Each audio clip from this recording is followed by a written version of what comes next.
Stuart Little. Chapter 2. Home Problems.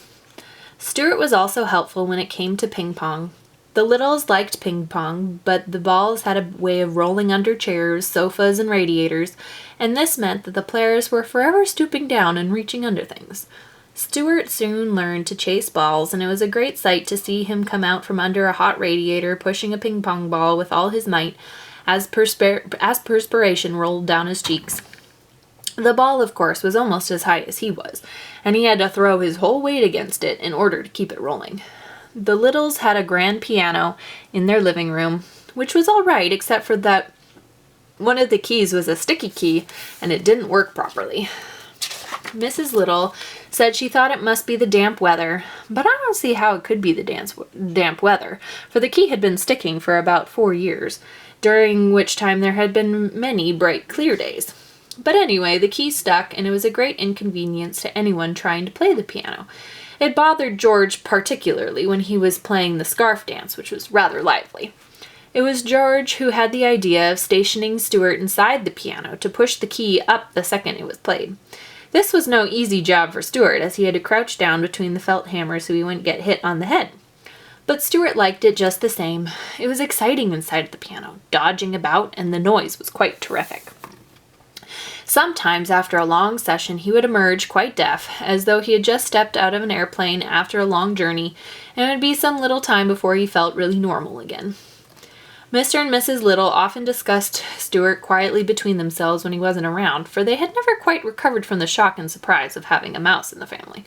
He was so very tiny, and he presented so many problems to his parents. Mr. Little said that, for one thing, there must be no references to mice in their conversation. He made Mrs. Little tear from the nursery songbook the page about the 3 blind mice, see how they run. "I don't want Stuart to get a lot of notions in his head," said Mr. Little. "I should feel badly to have my son grow up fearing that a farmer's wife is going to cut off his tail with a carving knife. It is such things that make children dream bad dreams when they go to bed at night." "Yes," replied Mrs. Little, "and I think we had better start thinking about the poem 'Twas the Night Before Christmas, when all through the house not a creature was stirring, not even a mouse. I think it might embarrass Stuart to hear mice mentioned in such a belittling manner." "That's right," said her husband, "but what shall we do when we come to that line of the poem? We'll have to say something. We can't just say 'twas the night before Christmas, when all through the house not a creature was stirring. That doesn't sound complete. It needs a worm to rhyme with house." "What about louse?" asked Mrs. Little. "Or grouse?" said Mr. Little. "I suggest souse," remarked George, who had been listening to the conversation from across the room.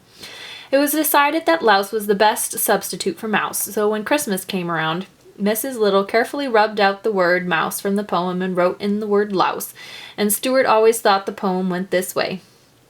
"'Twas the night before Christmas, when all through the house not a creature was stirring, not even a louse." The thing that worried Mr. Little most was the mouse hole in the pantry.